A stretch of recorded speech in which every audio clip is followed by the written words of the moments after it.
Yo, welcome to the Table Talk podcast, where we sit down, pull up a chair, and we get started. This podcast is designed to provide you packed full of information to help you with your training, nutrition, lifestyle, and well-being, where we interview myself through case studies to give you lifetime experience. And then we also interview high-performing individuals or other career-focused people who are looking to make changes in their lifestyle, training, nutrition, and well-being. So let's pull up that chair and let's go. Imagine what you can do when you're emotionally free. Your leadership is so much better. Your extreme ownership, you take responsibility for your mistakes. It's amazing. Here's what I've learned. So many people, irrelevant of where they are in their career, they're afraid of looking stupid or afraid of asking the wrong question. There's no such thing. It allows you to massively accelerate your career. Hey guys, Karl here from Table Talk. This is the 50th episode with Rachel Godfrey. Now, who is she? She's the OG. She's the original coach. So she was my first official coach that took me from just training and programming to programming, nutrition, a bit of mindset work, and really like the whole structure balance. She's probably one of many, but probably the one that started it, that got me to building to where I am with Vitruvian Health. And the way that we work with people, structural balance, we look and assess people. It's not like maybe it's actually like let's break it down. Like, tell me, how are you? Like, seriously, how are you? I want to know. Yes, there are other coaches, but she was probably a big point in my life that things are never going to be the same. So I really do hope you enjoy this episode. Rachel comes with super high energy, who she is literally from 12 years ago. She's older, she's wiser, but same energy, passion, and drive for life. She goes for it, and I'm really excited. I actually, just after this session, I'm a little bit shaky because I really just loved catching up with her and sharing memories, but also just hearing what she's done, where she's going, and really like how she started, which I've heard a few times, but it's always good to get it from the source. Personally, not from hearing from another podcast. So it's great to have her part of the Table Talk podcast and as a special 50th episode. I hope you enjoy and see you soon. So, yo, welcome to Table Talk. For those that are listening, if you're an experienced entrepreneur, executive, or someone in the industry that really just wants to get ahead, get the edge, and you're just like, everyone around me is a bit of a dick, or they just don't get it, you're probably just built differently. And the person that you should probably be talking to is Rachel Guy, or Rachel Godfrey. Now, I know her as Rachel Guy because she was my original OG. She was really the pioneer that got me started into the health and fitness industry, not as a trainer. I was a trainer for about 2-3 years, but really we both know a friend called Josephina, and I saw her disappear from the gym for about 6 to 12 months. She then came back, no injuries, no problems. And I remember running up to her and going, whoa, stop. What are you doing? You're going to hurt yourself. Because back then, still a thing. I can't believe 2024, it's still a thing. But she was squatting below parallel, knee tracking forward past the toe, bum to ankle, and then all the way back up. And she looked at me and she goes, "You're an effing idiot." And I went, "Excuse me?" She's like, said a few things to me, and fast forward, she's like, "Hey, you still dealing with some niggles?" I was like, "Yes, I am. The people that I'm seeing aren't working for me." She goes, "Yeah, kind of figured, because you're not seeing Rachel Guy," who's obviously Rachel Godfrey now. Long and behold, I went, okay, well, yeah, okay, I'll go see her. And I met this lady in the gym, and I walk up and she's like, "Tell me about yourself." Chat. She goes, "Cool, let's have a look at your squat." Show her my squat. And she goes, "You're fucked." And I was like, "Tell me what I don't know." And like, I used to work with a lot of other health professionals, physios, chiros, osteos. And the challenge with them was they would always be like, "Oh, you're tight here." And they would kind of give me some answer. And when I met Rachel, she goes, "You're fucked, legit." Oh, daggers to the heart. But then she's like, big smile, goes, "Fantastic. Let's go upstairs and let's fix it." And I went, "Huh?" She's like, "Yeah, come upstairs. Let's go." And so she got me in a dark room, just so we're clear, pitch black, dark rooms, the walls were black, black table, small light. And she got me on a table and then got into my adductors. And I remember crying and sweating. She's like, "Wow, you really sweat. You're going to can you clean that up?" And then we went downstairs and I could squat again. So, yeah, it's really exciting to have Rachel because this is our special 50th episode. And so I thought we would bring someone on who's probably going to tear me a new one. After 12 years, it's been 12 years since we met. So I'm really excited to have you on, Rach. And also talk about your future, which is Chase Life Consulting. So take us away. Where did it all start? Long ago. Well, Carl, that was such a beautiful rendition of our first meeting. I do remember that actually. And, I was going to say you're not the only one. But, it's so funny because I think I've been in the industry now for 18 years and started my career as a physio. And that led me really well in the early days of my career to be able to kind of look at things differently. And I think it's a massive asset when you are a physio or a coach who actually lifts themselves, because I was able to then marry the two worlds between physio and end stage rehab and then strength conditioning.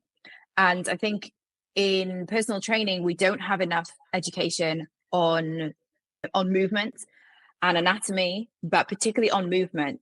And so that's where I guess I was able to use my skills. And obviously, being a woman in a male dominated world, I had to very much be one of the boys. And so, I just said to you off air, I've kind of mellowed a little bit since those days, but not really.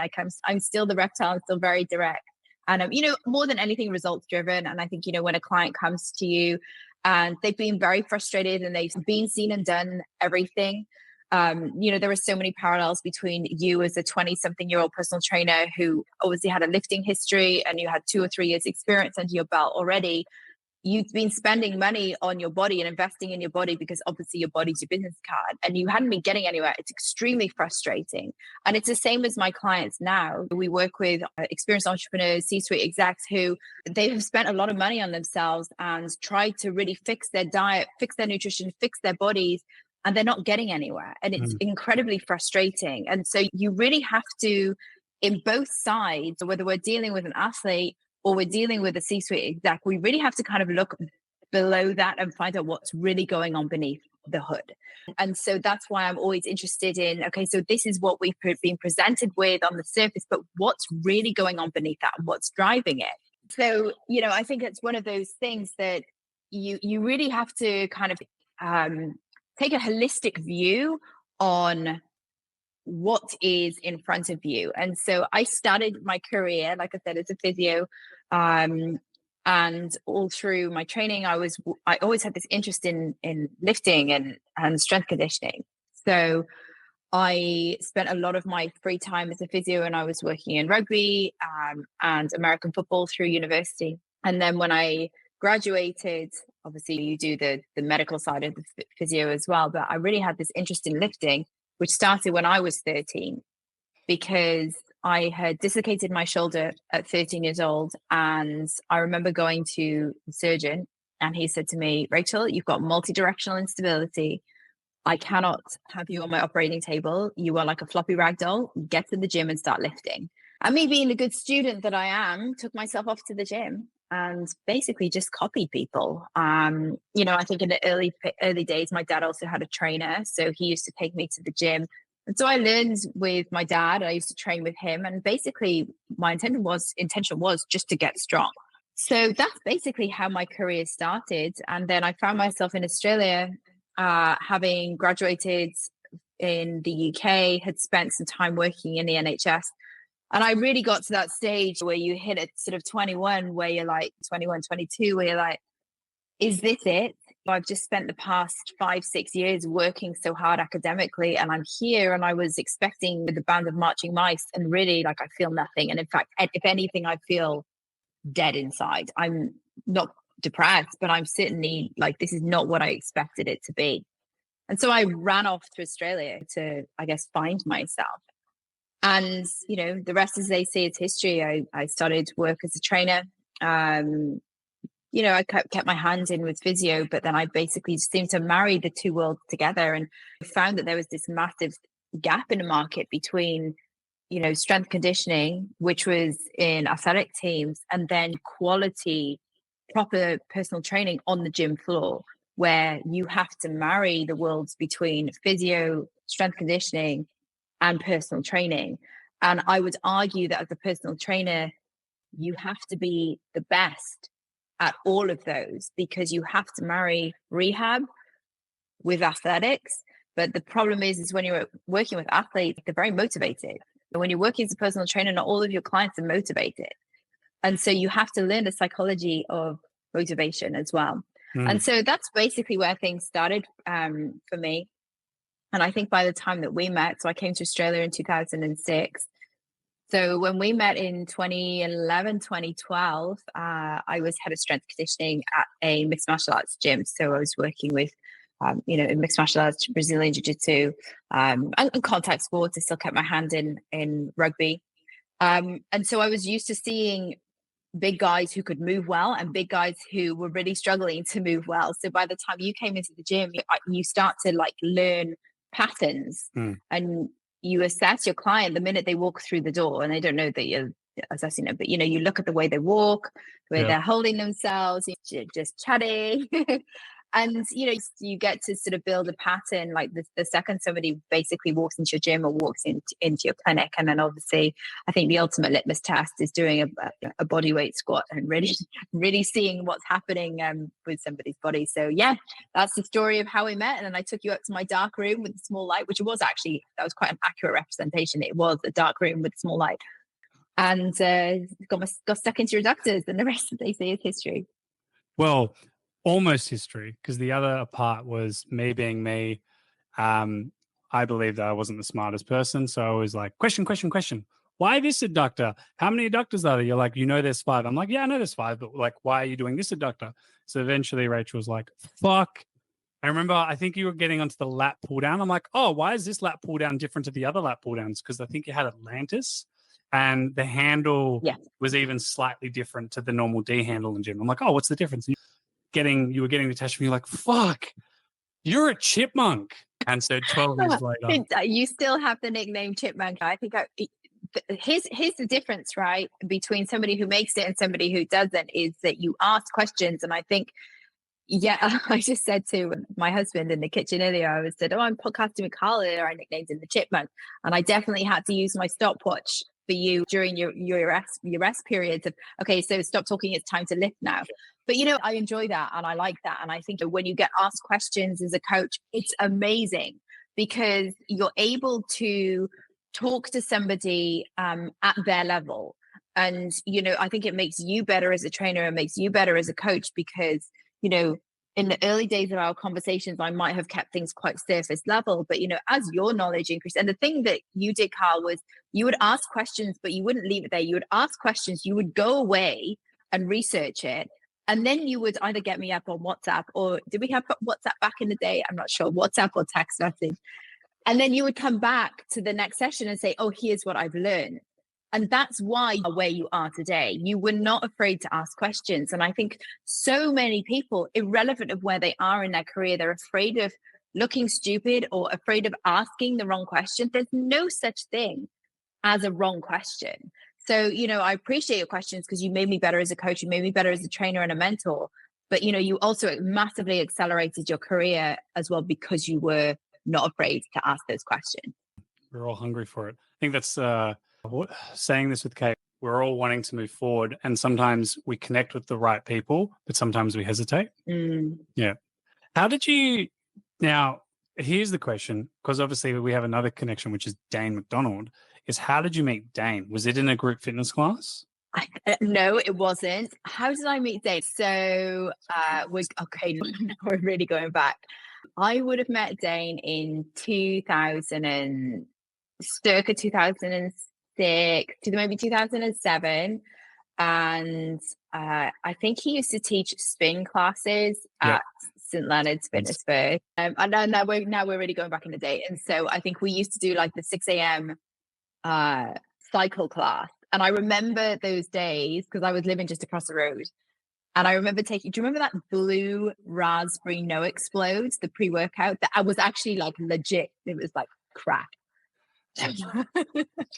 It's now since been banned, obviously. I don't know how I survived those days, but I do remember I was off my face on this stuff at 6 o'clock in the morning, a little gerbil on these spin bikes, and that's how I met Dane. And I think, obviously, like, we were kind of similar age, similar likes, dislikes and stuff. So yeah, started hanging out, became friends, and so I'm pretty sure we would have met in a spin class, because I think he was a trainer at the time at St. Leonard's, if my memory serves me correctly. You'd meet in a spin class. Oh, okay. For those that are curious, when obviously Rachel told me I was fucked, I was probably doing 30 cycle classes a week.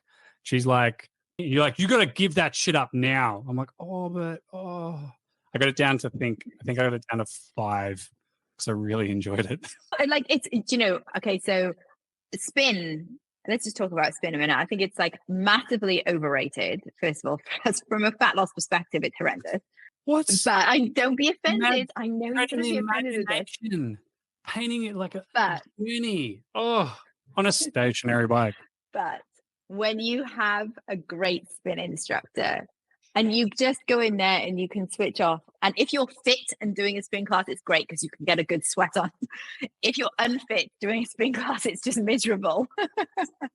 But, if you've got a really good instructor and you can get into it, it's fun. But honestly, doing 30 classes a week, I don't know how many calories you must have been packing in to be able to actually do that.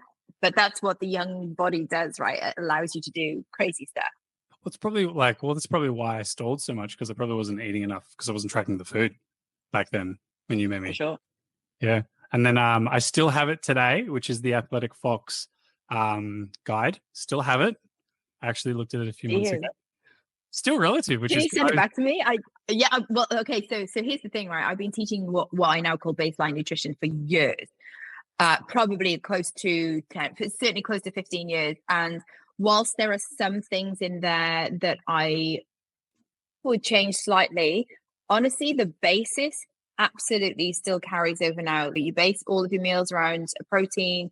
You want to aim for women 30 to 40 grams of protein each meal, 4 meals a day, no snacking. A lot of the principles are the same. And so I really haven't changed very much. And I think for me, you get taught the basics and the stuff that works in your early days, and then you kind of dive into the weeds and get into all the minutiae and get into the detail of things, and then you realize actually that doesn't work for a lot of people. So for example, now I don't track calories and macros with my clients now.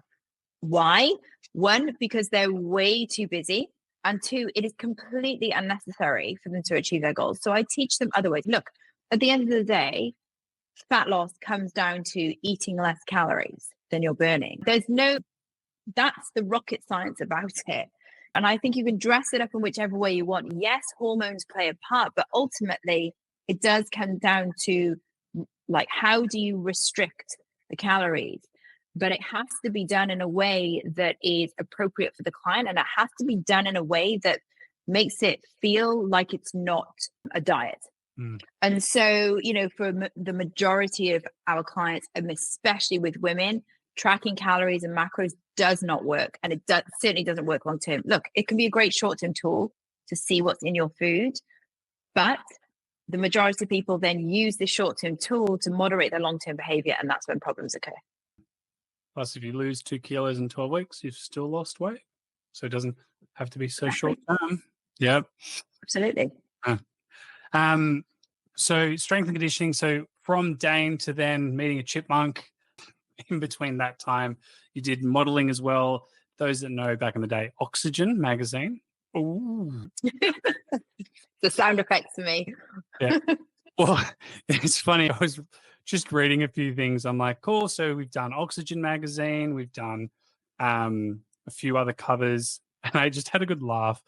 So you have Oxygen Women's Health. You've been in TV. You've been, I believe, Fit to Warrior. To Warrior. And then I just had a chuckle because it says, and then it goes Men's Health. And my brain's like, oh, because they were out of Athletic Men. So Rachel took over. Because you're like, it was one of the boys. So like, yeah, Men's Health. Like Rachel, fucking she dominates them all. So I'm like, yeah, that probably checks out. Yeah. So it was Men's Fitness. So I had a column in Men's Fitness, and I think one of the highlights of my career is in 2011. In fact, funny enough, I was clearing out I've got like my cupboard down here, got all like the magazines and stuff that I used to do, and I've kept them, right. And I think one of like the highlights was, and I didn't even clock this back at the time, but in 2011 I had a column in Men's Fitness. And on one side of the page, it's my column. And on the other side of the page, it's Charles Poliquin's column. And I was like, wow, I had no idea, but that's really cool. So, yeah, it was good. Like, I think when you're in it, it's just a whirlwind. And I look back and we didn't have social media. We had just traditional media. We had TV, we had radio, we had magazines, we had newspapers. And so, I got into all of that, and the fitness modeling stuff, I really fell into that. And I there was a short phase there where I did a few like fitness competitions, and honestly, I hated the whole experience from start to finish. I hate dieting. For start, I'm not a diet. I mean, I did like actually, honestly, I still didn't, and I had cream in my coffee all throughout, and that's probably why I didn't win my shows because I wasn't shredded. But there we go. Honestly, being shredded does not sell magazines, and it doesn't get you clients.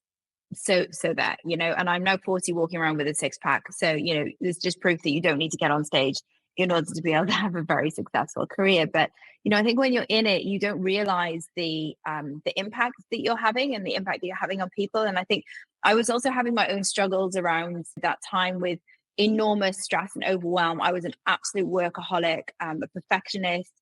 And, I think where's all of that stemming from? And it's coming from low self-worth. Now, if you had told me that I had low self-worth back when I was doing all of this stuff, I would have said, oh, piss off, don't be so ridiculous. But the reality is that's what it is. And you don't see it for what it is. You always feel like, well, it's still not good enough. And, perfectionism is actually born from this place of, I must look perfect, do everything perfect. I must overachieve. I must do all of the things. So therefore nobody can criticize me. Now, the reality is, like, people are going to criticize you whether you're absolutely perfect and infallible, or whether you're actually hustling and you're doing really well and you're still striving for bigger things. And so, with that mindset shift, and I think that really comes with age as well, my mid to late 20s, really struggling with all of that. And I think that the pressure then of having Athletic Box, and I took that online in 2013 and everything went really well. And I had a big membership site, and I was responsible for a lot of women and a lot of women's happiness, I guess. And, a lot of women's problems as well. And I don't think I realized at the time actually how much of an impact that I was having, but also how much stress that I was under as well. And it was all completely self-imposed, because I look at what I do now. The pressures are so much more now, and particularly now as I have two children as well, the pressure is enormously more now. But it's also like my mindset is a lot more. I'm super chilled, like shit happens. Like I don't really care what people think about me. It is what it is, and it's your opinion. It's nothing to do with me. And so, it was an enormous area of personal growth for me as well, to find my own peace and my own happiness within myself. And I think we all go through that. It's just at which stage. I was very lucky to have kind of got myself out of it. I had some very good mentors myself, who really sort of pushed me in the right direction, so that by the time I was sort of 31, I was in a really good place. I was very happy. I was happy being alone. Business was good, and I was able to handle and manage things a lot more appropriately. Whereas, in the years prior to that, it was just a chaotic whirlwind of achieving all of these things, but almost feeling nothing. And I see that a lot in my clients today, but the difference is now they're in their 35, 40, and they're high up in leadership positions, C-suite positions, running like 7-8 figure businesses, and they still feel like they're not enough. And so when is enough enough? And enough comes when you shift your mindset and you learn the skills of self-worth in order to be able to see yourself as enough, and then the world sees you as enough. Well, we've just gone to 0.5 already. I love that. Though, where, like, as you said, you were kind of in it and you didn't really realize it. What point? I think 2015 is when you kind of went, or 2013, 2014 is when you took the Athletic Box online. And then eventually, I think the gym you were in sold, and you're like, you know what, I'm done with this. It's more out there for me. And you traveled internationally. I think, did you meet hubby then, or did you already know of him? Because I know he's done some work with men's fitness as well. And yeah, like, I guess, when did that transition happen for you at 31, when you were like, I am enough, it's okay, whatever happens, versus like, oh shit, I have to make a decision? Yeah. 2015 was a pretty pivotal year for me. I think by that stage I had kind of settled into, okay, so business is great, and this is the new normal now. And I was handling things a lot better than I had previously. I was also very happy alone. I was very happy by myself. I was happy in my own skin. And I just, I kind of like, it was one of those years of those fuck it years, I guess, where you're like, well, like, let's just see what happens. I guess I was 31, 32, turning 32 at the time. And I was like, I'm kind of ready to settle down, if you like. But I'm also like, yeah, but I'm also like really happy by myself. And so 2015 was like honestly the wildest year of my life to date. So I remember that year, it would have been in the June of 2015. I had no intention, by the way, of leaving Australia or anything that happens beyond this point. It just happened. And this is why you can't plan things sometimes. You just have to kind of go with the flow. So in the June of 2015, I went to Spain with my girlfriends on holiday. We had a week that was just the wildest week of my life. And let's just say what goes on tour stays on tour, wildest week of my life. And I had one of those kind of come to Jesus moments where I was like, shit, like, you know what, Rachel, like you're 31, 32. I can't remember. I was like 31 or 32, 31 maybe. And I was like, right. I was like, wait, you can't behave like this anymore. Like, it's all very fun and games, like getting pissed at the pool party, but, like kind of come on now. And so I don't know, I had this like just to come to Jesus moment. And I think all of us did, like all of us girls on that holiday, where we were all like, okay, I think we've kind of overstepped the mark just a little bit now. And, just one of those days. And then, so a couple of days later, I was in London and I was teaching in London. And the day before that I was due to teach, I walked into a gym and met my now husband, David. And it's funny, how these things work, because he approached me and he's like, I think, he was a trainer in the gym, and he said, he's Rachel. And obviously yes. my reputation, I hope he noticed me for the right reputation, given my antics like the years prior. Oh, look at him. So like, oh, look at that squat. Oh, never seen someone squat like that. It was world famous. Oh God. Anyway, hang on. I need to take a sip of water before I continue my munchless story. Yeah.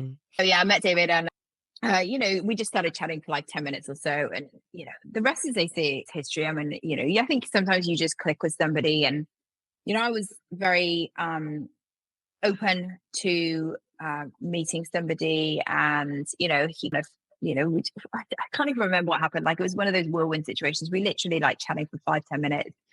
And then, of course, I then got the friend request through on Facebook. And yeah, I think we chatted continuously then on Facebook Messenger, went over to WhatsApp. I flew back to Australia. So, of course, there was no coffee date, nothing. I went back to Australia because my life was there.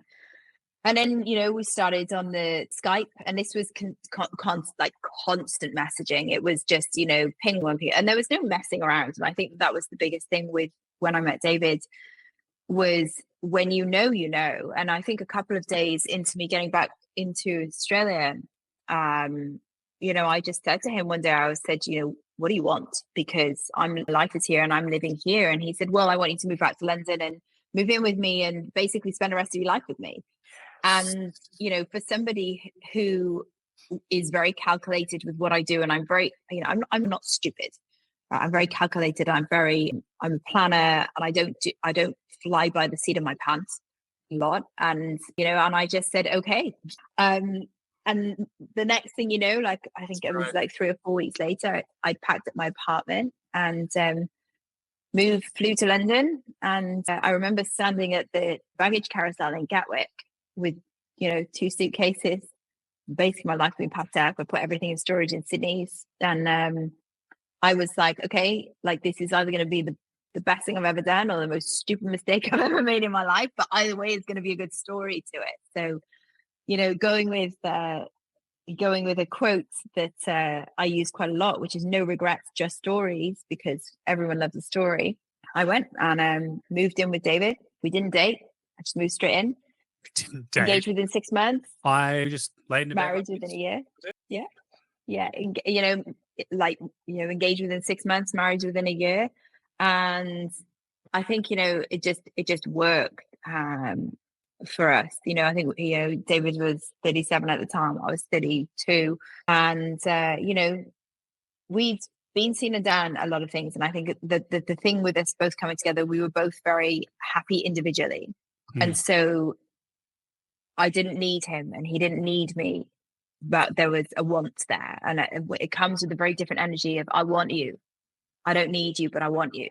That's a very different energy to I need you and I need you to be with me and I need you to fix me and I need you to love me and I need you to dote on me. I didn't want any of that. I didn't need any of that, and vice versa.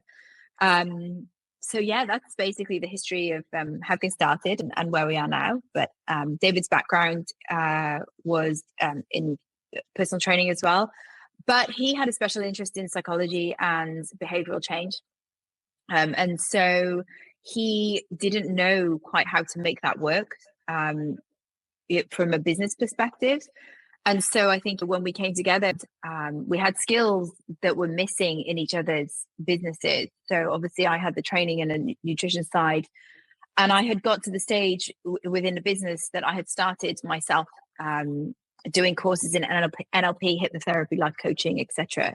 And David was an expert already in that area, and yet I had the marketing and the business side of things down packed, whereas he needed that. And so it was the obvious next thing for him to slot into the business, and that's where we started together. So really combining our skills. And people say it all of the time, how do you work with your spouse? And honestly, it's very easy. We've got one goal, and that is over there, and we're on this path together. And there are always three people in a relationship. There's you, there's him, and then there's us. And, you have to fuel each one individually. And so the business is part of us.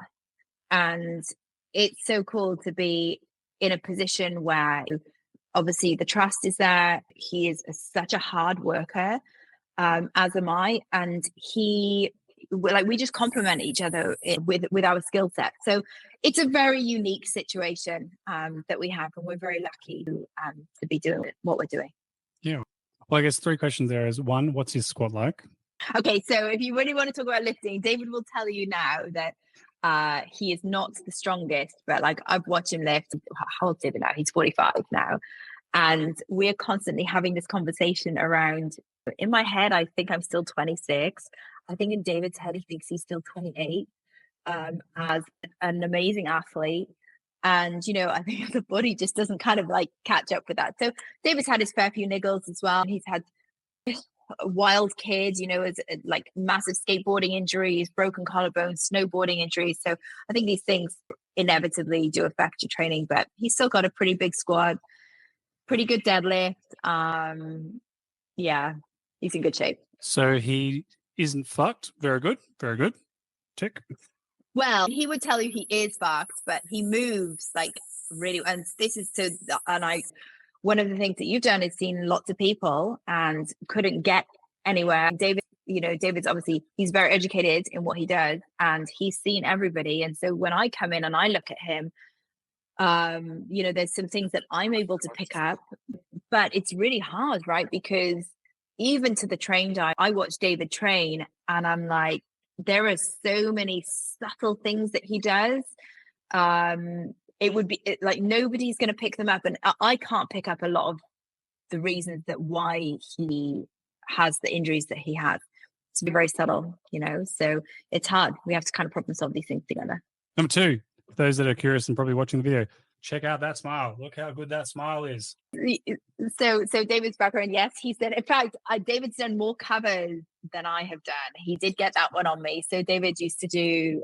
David's done men's health a couple of times. He's done men's fitness, but yeah, he's done more covers than I have. You both have beautiful I smiles. know. Let's be honest with ourselves. There's Thank you. Us. Like when you, I guess, to the third, which obviously, well, let's remove the human now. Let's come back to, obviously, you had the psychology, you had the health and fitness side. And before you had kind of made the connection that like you had something there, which was Chase Life Consulting, yes, over your years from when you started, do you think you said it was 2006 in Australia? Yeah. So 2006 to 2016, were there any major things that you would have tweaked or refined over those 10 years of learning? Were there any major lessons that you were like, if I was to go back in time, I would change this? Because then I would ask thing, because now that you understand the psychology, you've built this business working more psychology and the breakthrough, what then? So I think, if I were to roll the clocks back, I think I was the bottleneck for a lot of my career. And I think back to especially from a psychological perspective of learning about why people do what they do in emotional and behavioral change, I would have done some things differently. And honestly, like, I think the biggest thing for me is having an understanding of real people's lives. I sit here, I'm 40, I'm a business owner, and I've got 2 young children who are 4 and 5-year-olds. And the pressure and the stress that places on you before anything else is next level. Parenting is just another level. And I think that, I was always, to be fair, in my defense, I was always very compassionate to people who had children. And I did understand that people didn't have time that I had, but quite to what extent, I didn't understand the pressures that people were under. And I mean, how can you, when you're in your early 20s and the only pressure that you have is to put a roof over your head and feed yourself, I wasted a lot of time, I think, in my 20s because I don't know, I was like procrastinating, or I was struggling with being a perfectionist and a workaholic. And, I say that I was working 16-hour days. 16-hour days are bullshit. I mean, as if you can sit in front of a computer and work for 16 hours a day, you are procrastinating for at least 5 hours of that. Honestly, you are. And anyone who says they're not, well, then you're going to be on some kind of like nootropic drug that's going to keep you like hyper focused, and you're not going to be able to sustain that level of output. So whilst, yes, running a business, you have seasons, and there are seasons where you're going to be pulling long hours that require some pretty intense work. The majority of your work, if done correctly, should be able to be managed in normal, quote unquote, work days. And I think a lot of the time that it takes is because we're being taken off track with overwhelm, with chronic stress, with worry, with perfectionism, with being a completion addict. So a completion addict is somebody who has a list, and they are constantly chasing that feeling of completion, which, by the way, never comes, because sometimes a lot of our clients, they're going through rounds of raising finance, or they're taking their company to IPO. Well, this stuff takes a lot of time. And if you're chasing $60 million, $60 million is not going to just come like this. You have to be able to sit in uncertainty for a long period of time and be okay with it and not let your health fall off the wagon. So there are a lot of underlying traits that in the early phases of somebody's career really pushes them forward. Perfectionism being one of them, setting high standards for yourself. But those high standards are so high that they're actually never achievable. So you never feel good enough in the first place. And then, by the way, this is why, a lot of our clients feel like they're surrounded by idiots. Why can't you ever do anything to my standard? Why can't you do this? For God's sakes, it's just easier to do it myself. The reason being is because you're probably a perfectionist and you're setting completely unrealistic expectations on your employees that, by the way, you can't even achieve. So how do you expect somebody else to even come close? This is why you feel like you're surrounded by idiots. And I know so well, because I have been there, and I have said to myself, for God's sakes, everybody is a bloody idiot. I have to do everything myself because nobody can do it up to the standard that I require. Well, that's me being a poor leader. That's not my employees, right? That's me being a poor leader. So, there are lots of traits like that. I wish I had known then, but I know now. But again, I think a lot of this comes with age, maturity, and time. Perseverance to make those mistakes and learn from it as well. Because how many 100%. people like, fuck it, just burn it to the ground and then done.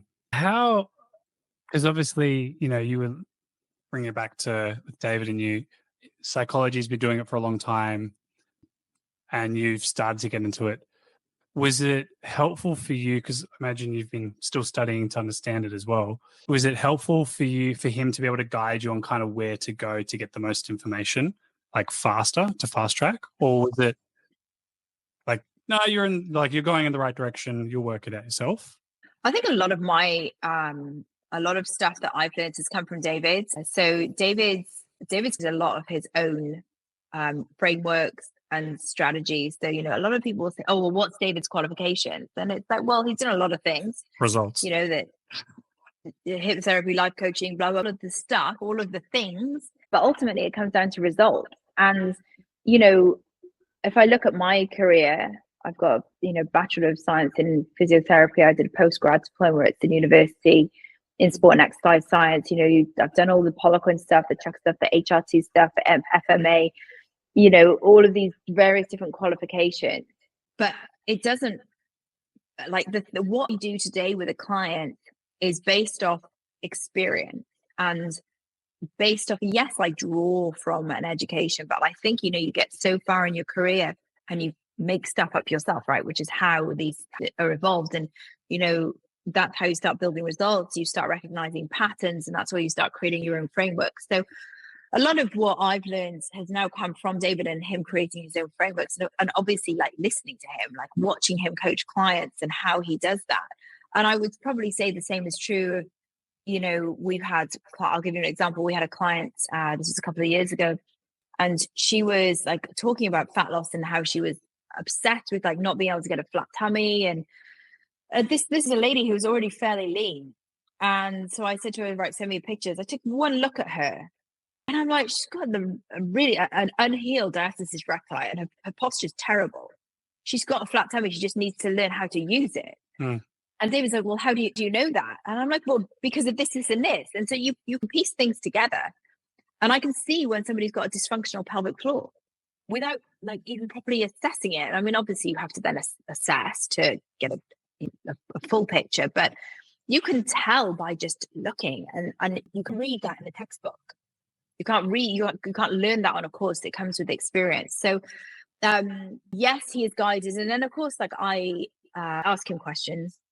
I ask for his opinion on things. So, I think doing a lot of podcasting together where he sort of dives into it. So I learned a lot from him, and he wrote a book as well. So I had to obviously read his book and proof all of that. And again, like you, ask a lot of questions. But why this? Why that? How does that connect to this? How does that connect to that? And so that's how I guess I built my framework. I'm an expert in emotional behavioral change, but I would now say I'm pretty good at figuring out why people do what they do. Yeah. What's the book called? Think Straight, Lose Weight. Think Straight, Lose Weight. Ooh. Yeah, and it's more on emotional eating and behavioral change. I like the title, Think Straight, Lose Weight, because no one really does tend to think straight. They tend to go, yeah. Then a workshop on the weekend, they're like, we're all really good at the simple stuff, but we get so good at the simple stuff that we overcomplicate it and do everything but the simple stuff. Yeah.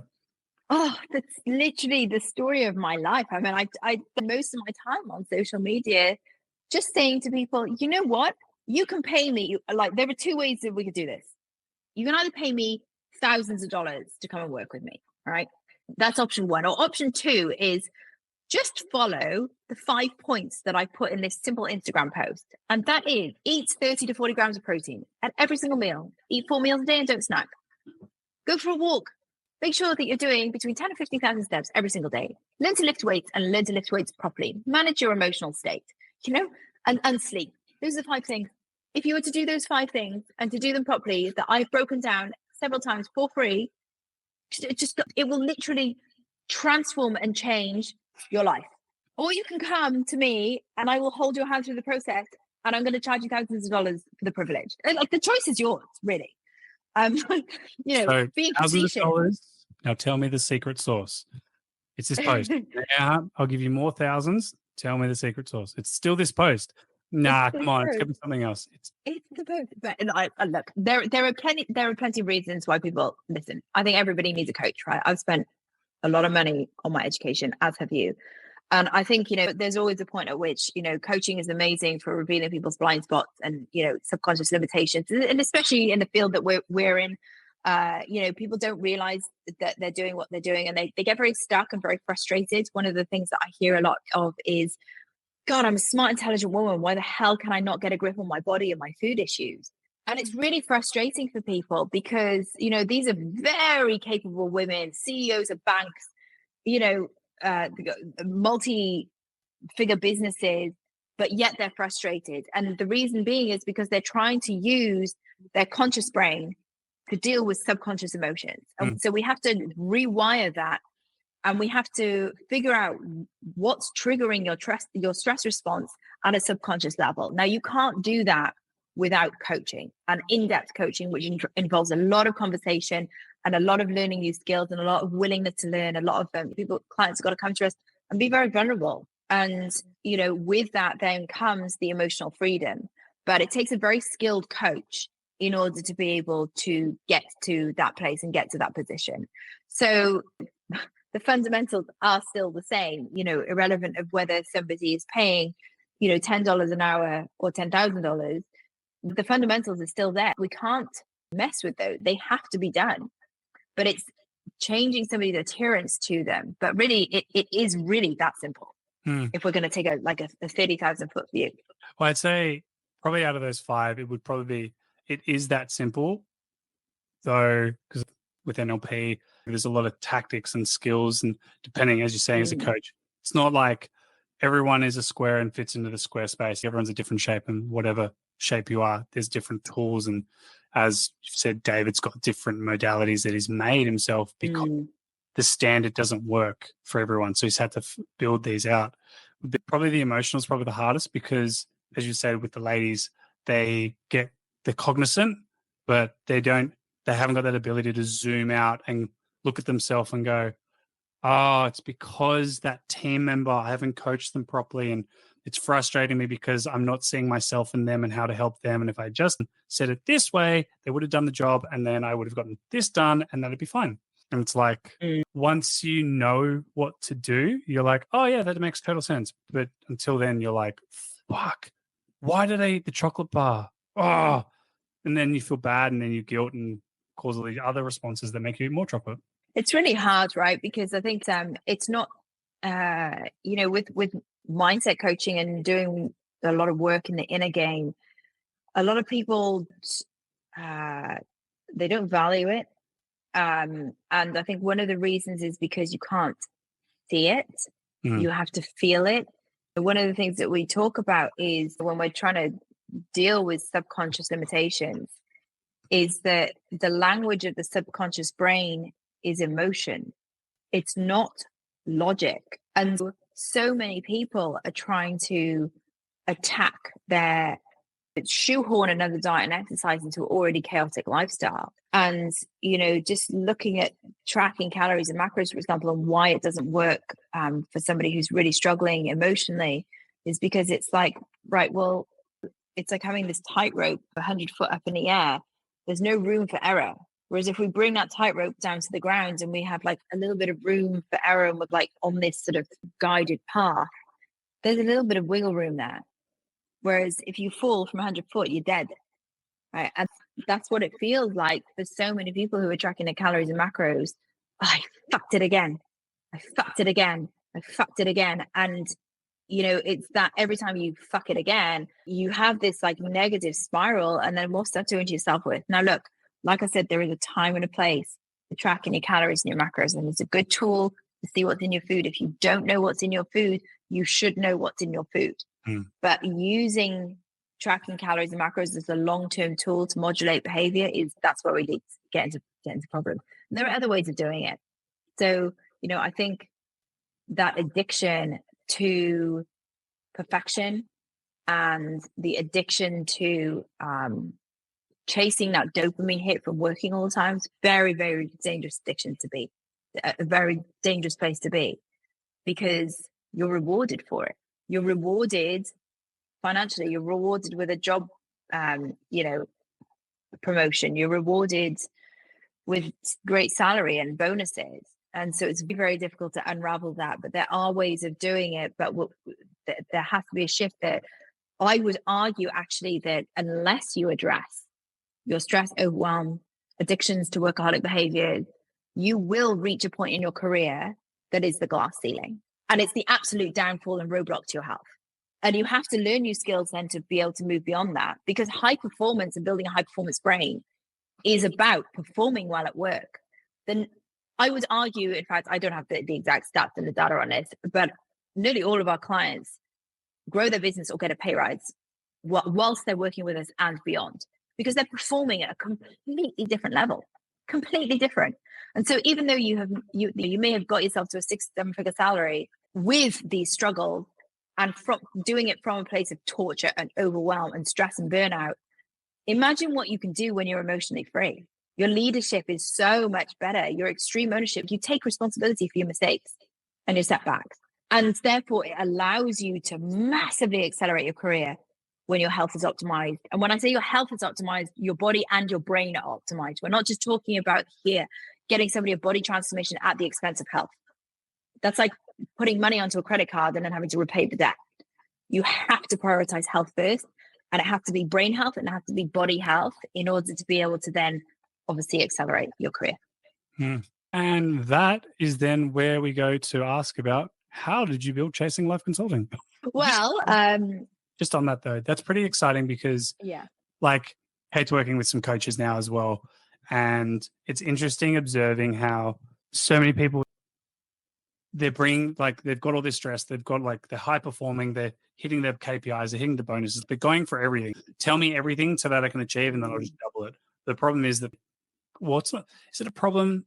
Yeah, it causes the problem is that they get home, they bring it back, and so they're just they feel suffocated, and then as I fucked it, and they keep doing that. Where with what you're talking about is that it probably empowers someone to be able to, as you said, you've got more stress, you've got more challenges. However, you're more chill and happier because you have that ability to remove it and go, cool, it's not work time, it's David and kids time. Oh, now it's just me time. And then you're like, cool, let's put that back on and let's get back into the work.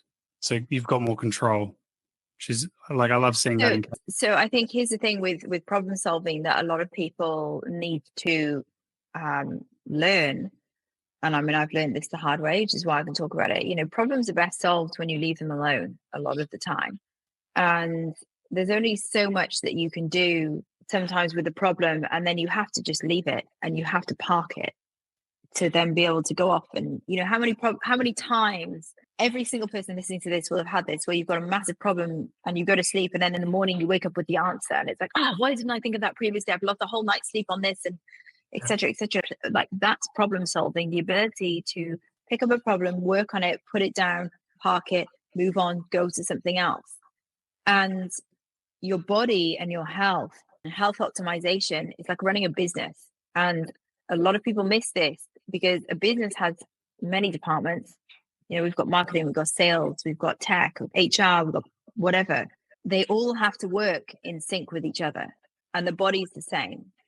You cannot pick up and put down your health. It is an ongoing that has to be taken care of all of the time.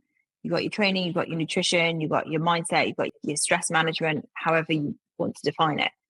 These are all departments under the health optimization umbrella, and they have to work in sync with each other because it's just like a business. And so when I reframe it like that, a lot of people kind of get it into, okay, yes, I can see now how I've almost been shutting down my finance department and then try to open it up 6 to 12 weeks later and realize it's in an abysmal state of health.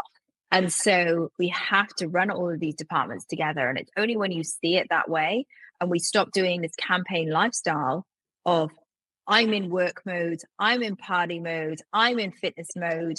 When somebody, finishes a work mode and they've just got maybe a big payout for something, or they sold their business, they then go into this party mode where they head off to the Maldives, they have several too many pina coladas, come back in an abysmal state of health. And then they think, right, well, I've got to pick up my fitness game now because I'm several kilos overweight and I'm feeling awful. They get 6 weeks into their fitness program, and then they start another work project again where they got to start another round of financing. And then, the fitness falls by the wayside. The fitness doesn't work like that. You've got to keep your hand in, but there are ways of doing it that make sure that it's not, you don't feel obligated to do it. You do it because it's part of your identity. And identity is such a huge part of somebody's overall success levels and how healthy they actually are. And when I say healthy, remember, healthy is body and brain. It's not just your body, because we all know lots of people who on the outside, their shell of a body might be beautiful and it might be fit, but to the trained eye, you can see that they're not healthy. I can tell by the color of somebody's skin, their hair, their nails, the way that they hold themselves. When you see true health, it vibrates through every single cell in their body. And it's so incredible to watch somebody. It's honestly the biggest flex, I think, when somebody walks into a room and they just have this exuding health. It is such a flex because it is so rare nowadays. Most people don't recognize it. or it's foreign. Mm. What's with that person? What's their problem? You're like, they're just healthy. Yeah, they're just healthy. Yeah, they should look after themselves. What? They sleep 8 hours a night? What? How outrageous.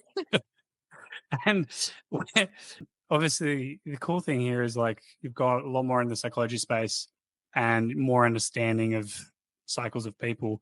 At what point did you and David kind of go chasing life consulting? Or I guess you both have experience.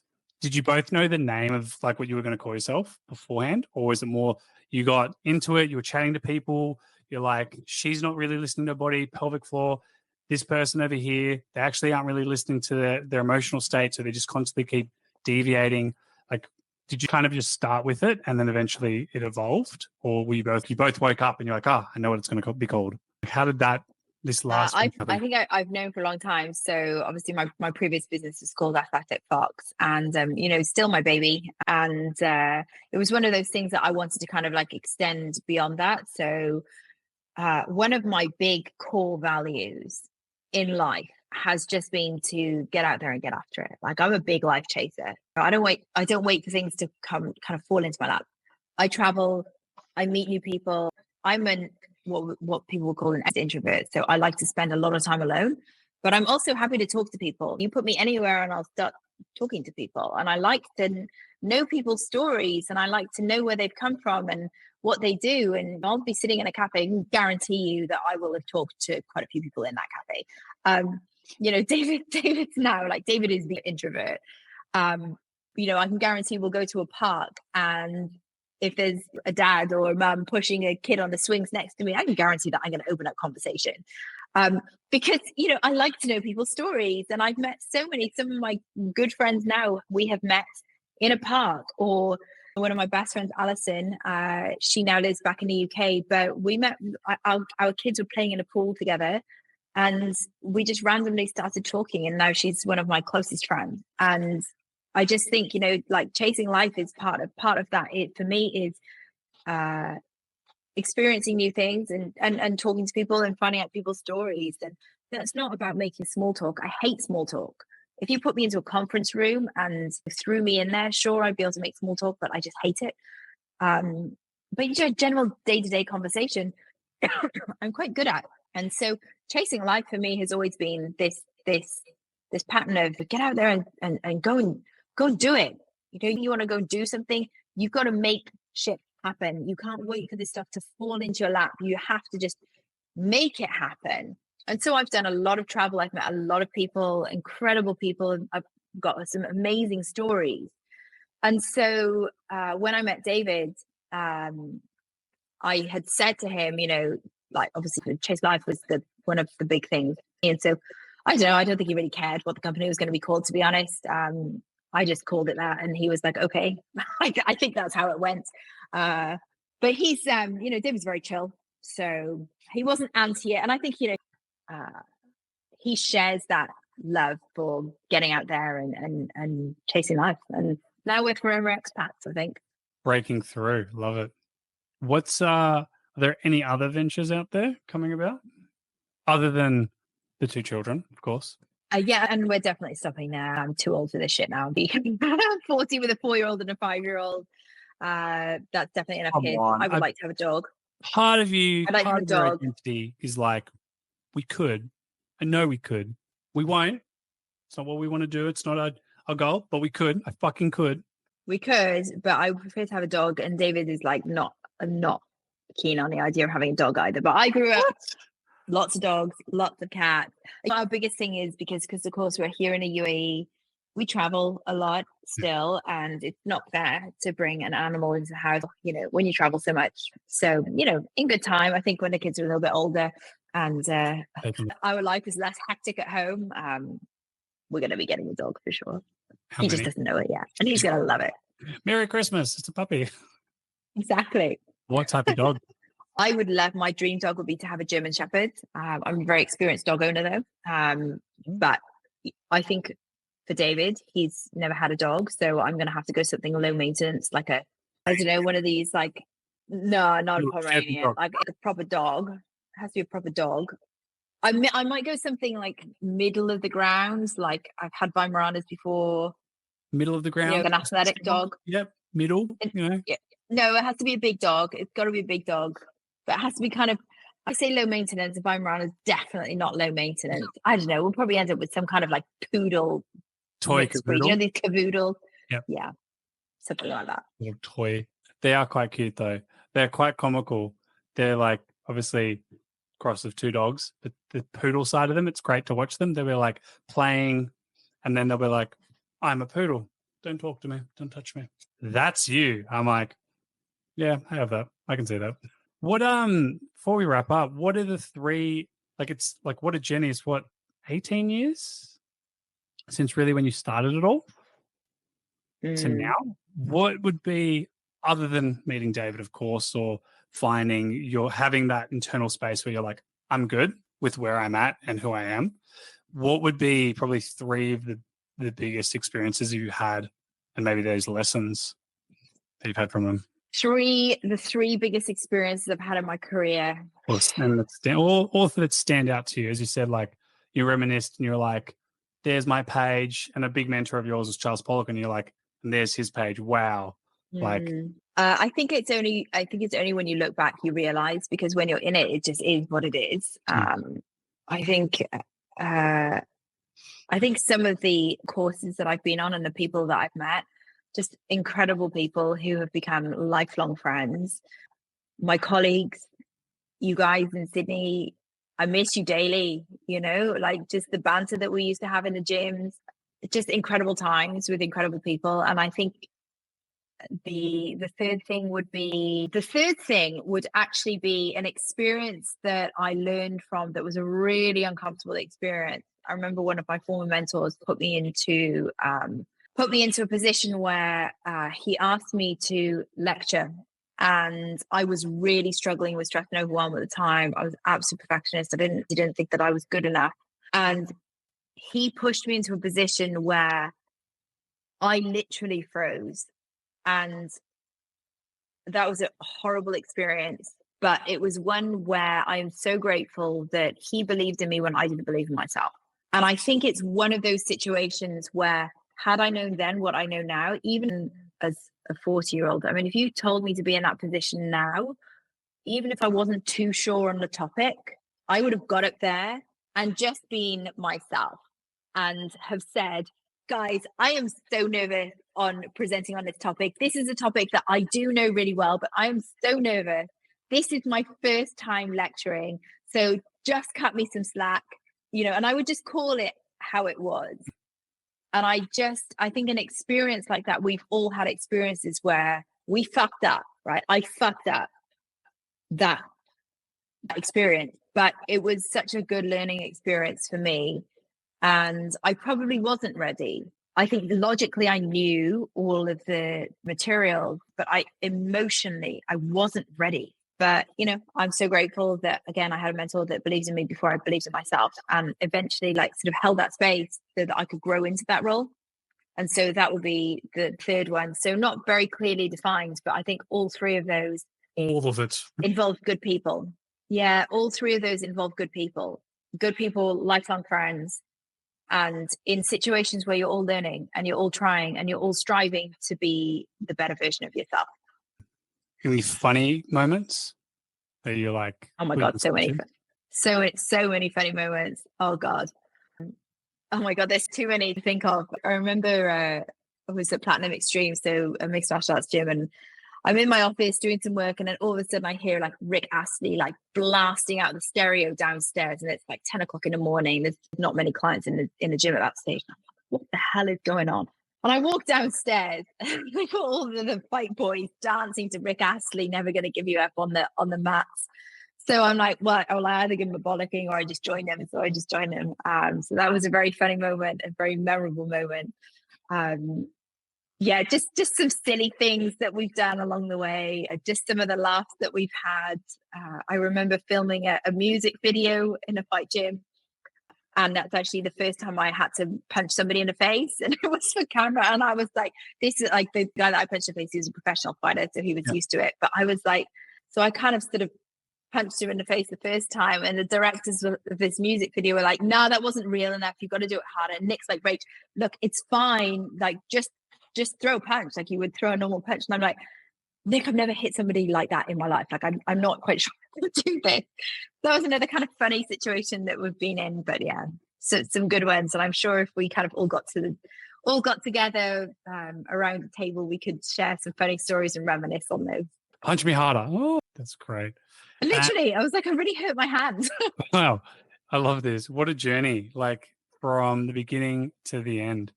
Obviously, not to the end, of course. There's still time to find the puppy that we won't tell David about. But with Chase Life Consulting, what's the future look like for that now and for you guys? Yeah, so the future for us right now, currently we take year by year. So we have like a year, we do our annual plan every year. So for this year, we are remaining a bespoke, personalized, high-end service. There is a chance next year of taking that as one-to-many. I've got some really good systems in place now. I've got some really good automations. I'm looking into doing some stuff with AI and health. I've got some consulting things that I can't really talk about right now, but I'm excited. I've got some potentially some exciting projects in Saudi coming up.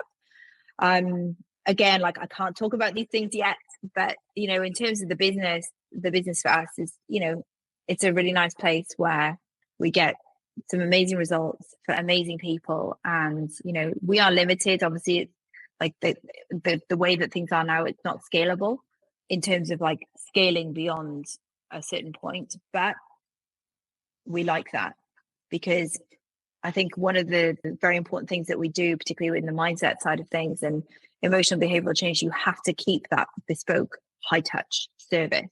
And so for those clients who are ready and who are fit for that service, it's a great service. And I think from there, we will keep that and then we'll just keep adding on things along the way. But, I'm an entrepreneur by heart and I like to have my fingers in many pies. And so, the business is just one of those pies that I have my fingers in. And it's the main pie. I have like other things, other little projects that I work on the side as well, which keeps things interesting. But we can't disclose that. So if you want to find out more, you've got to follow Rachel, of course, on socials. And if you are like, well, this thing seems too simple, I think there's more to it, you can give her thousands of dollars by reaching out to her where? Well, Rachel, so the best place to follow me would be on Instagram at the Rachel Godfrey. And, before you come to us, just do the things that I post on Instagram. It's really very easy. But there are like some things that are a little bit more challenging as well, which require a coach, which is why, of course, Karl, we do what we do, because otherwise you and I would both be out of business. But yeah, at the Rachel Godfrey on Instagram. And we wouldn't be talking about it, but we'd find ways to make it work. Absolutely. Listen, we've got the best job in the world. Honestly, we've got the best job in the world. I'm so still every day so grateful to do what we do, to be working with just like such amazing clients who a lot of our clients in the early days, and this will be the same for you as well, being still in face-to-face training, is that when your clients first meet you, they're often very closed, very standoffish. And it's because they're exhausted a lot of the time, exhausted. They haven't got the energy. And so when you see somebody who you bring them on as a client and then you see them and you wrap them in, you make them feel seen and heard, you allow them space to start feeling their emotions again. And then you watch them just blossom into this incredible human being because you're unpackaging and peeling back the onion layers of their bullshit that has been holding them stuck for so long. It's such an amazing job to be able to do that. And we're so lucky. And I think personal training is so much more than getting somebody a six pack and a body transformation. It's so much more than that. And it's amazing to be able to do what we do. And being allowed to work with those people is an honor and a blessing. Absolutely. So do the basics or send your money to the bank account of Rachel Godfrey. But to wrap it up, I would say, what do you do? Because we all have highs and lows. So when you hit a low, as you said, you're a big believer of, you've got these quotes and these memories. It's like, that you kind of just brings you back. When you hit the low point for you, like what helps you to just click back in? You got to remember that like life is not all sunshine and rainbows. And honestly, it would be really boring if it was. But you've always got a choice. And there's nothing wrong with feeling the emotions of, oh, well, this is a bit fucked, or sadness, or frustration, or anger. But then sometimes those states can be life enhancing, right? If something bad happens, you have a period of sadness, you have a period of frustration, but it's how long you stay there. And the thing is that a lot of people stay in anger, sadness for too long. It's not life enhancing then. So you have these bad news, you feel the feelings, and then life goes on. Like at some point you have to make a decision of, well, okay, so what am I going to do instead? What am I going to focus on? And so many people focus on the things that they can't do rather than what they can do. And so one of the skills that we teach clients is that how long does it take you to park that and move on? So this is the same as problem solving. So shit can hit the fan and it's really frustrating. And if I've got work to do that day, I have to park that quickly. Now, what might take somebody an hour or a day to park, I can park it very quickly because my focus is somewhere else. So it's not a case of you don't feel sadness, you don't feel frustration, you don't feel the feelings of despair and annoyance and all of that kind of stuff. You feel it because you'd be inhuman. You wouldn't be human if you didn't feel these emotions, but it's how quickly you can turn that around. So I guess the point is that at what point does it not become life enhancing anymore? That could be 10 seconds. It could be a minute, could be an hour, could be a month. I don't know, but you have to turn it around and focus on what you can do rather than what you can't do. Well, I would say, and that's a brief quote there, but really, if anyone's listening to this and got to hear, you should just rewind and listen to the whole thing again, because it's great. You've literally just taken it all by storm, and it's been great to catch up. Until next time. It has been so good. Till the 100th episode. Until next time. Come on then, let's just get our 100th episode in. Sounds Done. good. In fact, we're about to record our 100th episode on our podcast, the Chase Life podcast. So yeah, I think we're at 99. So I think our next one, we're going to be 100. So there we go. I'm just a little bit ahead of you. Oh, I'll catch up. Don't worry. Hey guys, so that was Rachel Godfrey, my OG coach. Big shout out to Josephine. Super humbled and blessed that I walked up to you and you put me in my place and sent me to Rachel. It was really like things would never be the same from that day when I met Rachel. It got me into ART. It got me into education, traveling the world to learn from people, literally who she was learning from. I went to meet those people. And I literally am a little bit shaking still because I was really excited to see Rach. And you probably just saw on that podcast, she literally just took over, which is why I love her dearly as a friend, because it's not from a bad place. It's from a place of like, here's the plan, here's the energy, and let's chat through it. And let's like when there's a challenge, you just take it one bite at a time. And she's like, let's take one bite at a time, but let's just take them all like right now. And really her energy and the words are hard to say because it's just like, I really am like, there's me 12 years ago, let's go. And I'm like, I'm really excited just by having that chat. And I really hope you all enjoy this 50th episode. I did sit on this for a good month. What were we going to do? I was going to just talk through a program, and I was like, it's not good enough. And just having Rachel just really like sets this, that's the standard and the foundation of where I came from. I did start as a trainer that always said yes. And here we are 3 years meeting Rachel and still growing and expanding. And I really enjoy that NLP psychology. This is what makes personal training what I do and why we're Vitruvian others, because it's a holistic approach. She talked about health optimization, really just investing in yourself, not in just a little bit here and then come back later, but in everything and really have no regrets. So I really hope you enjoyed that episode. I really did enjoy that myself personally. And if you didn't, well, that sucks, because you probably didn't get onto the right episode. You should probably rewatch that one with Rachel. So enjoy, and till next time, adios, amigos. Hey, thanks so much for joining the episode of Table Talk today. We hope you found some helpful tips and inspiration in staying healthy and fit, even with a busy schedule. Be sure to subscribe to our podcast. Stay tuned for our next conversation. Until then, keep prioritizing yourself, your health, your fitness, and we'll see you on the next Table Talk.